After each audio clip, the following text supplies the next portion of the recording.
Hello friends, আমি Sukanya and welcome to my channel crafter Sukanya.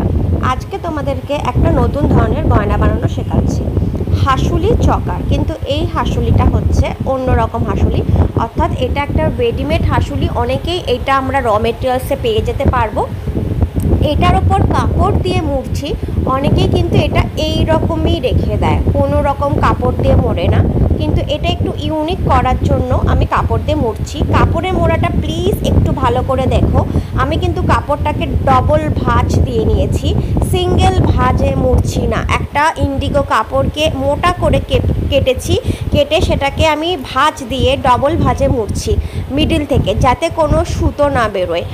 এরম কেন করছি সেটা আমি তোমাদেরকে একটু পরেই বুঝিয়ে দেবো। অনেকেই বলে যে দিদি সরু কাপড় নিয়ে মুড়লে তো কাপড় বেঁচে যায়, সেটা চুড়ির ক্ষেত্রেও অনেকে করে। বাট এই দেখো, তোমাদেরকে আমি দেখাচ্ছি।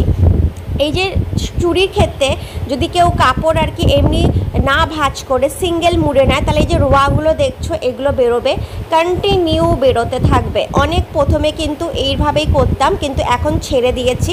এখন কি করি, এখন কাপড়টাকে ডবল ভাঁজ করে নিই, তাহলে এই রোয়ার কোনো ব্যাপার থাকবে না, চুড়িগুলোও সুন্দর হবে। ঠিক এক্স্যাক্টলি হাসুলিটাও কিন্তু সেইভাবেই করেছি, ডবল কাপড় দিয়ে মুড়ে নিয়েছি যাতে কোনো অসুবিধা না হয়। এবার যাচ্ছি পরের পার্টটা। আই হোপ তোমাদের ক্লিয়ার কেন আমি ডবল কাপড় নিতে বলছি। ডবল মানে সিঙ্গেল একটা কাপড় মোটা করে নিয়ে সেটাকে ভাঁজ করে নেবে মিডিল থেকে, তাহলে কাপড়টা মোটা হয়ে গেল এবং তারপর মুড়বে যাতে কোনো রকম সুতো না বেরোয়।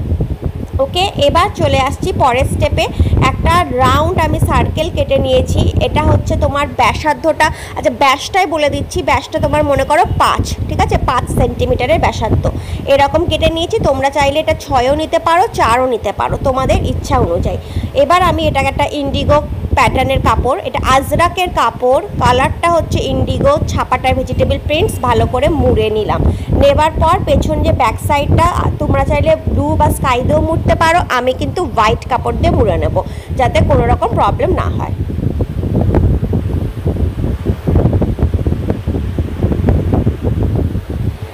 একটু একটা ছোট কথা বলে রাখছি, এর আগে একটা ভিডিও পোস্ট করেছিলাম, তোমরা কারা কারা গয়না সেল করতে পারছো না তারা কিন্তু চাইলে আমাকে গয়না পাঠাতে পারো, তোমাদের জন্য আমি সেল করে দিতে পারি যারা গয়না সেল করতে পারছো না। ওকে, তো প্লিজ তোমরা সেই ভিডিওটা দেখো এবং তার ডেসক্রিপশন বক্স চেক করো, সমস্ত অ্যান্সার ওখানেই পেয়ে যাবে।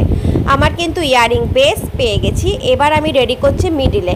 আমি এখানে একটা 26 সাইজের চুড়ি নিয়ে নিয়েছি, তোমরা 2400 নিতে পারো, 2200 নিতে পারো। নিয়ে দেন আমি এখানে সাদা কর্ড, এটাকে হোয়াইট কর্ড বলা হয়, হোয়াইট কর্ড দিয়ে ভালো করে মুড়ে নিচ্ছি। তোমরা চাইলে এখানে জুট কিংবা ডলি সুতো বা উলও ব্যবহার করতে পারো। সুন্দর করে মুড়ে নেব। পুরোটা কভার হয়ে যাবার পর দেন আমি এটা লাস্টেরটুকু আটা দিয়ে আটকে নেব যাতে প্রবলেম না হয়। একখানা গোল জুটের বল নিয়ে নিয়েছি।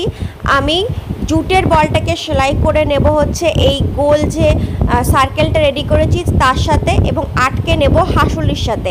মানে হাসুলি এবং সার্কেলের মাঝে থাকবে হচ্ছে একটা শুধু সাদা রঙের জুট বল। ওকে, ক্লিয়ার।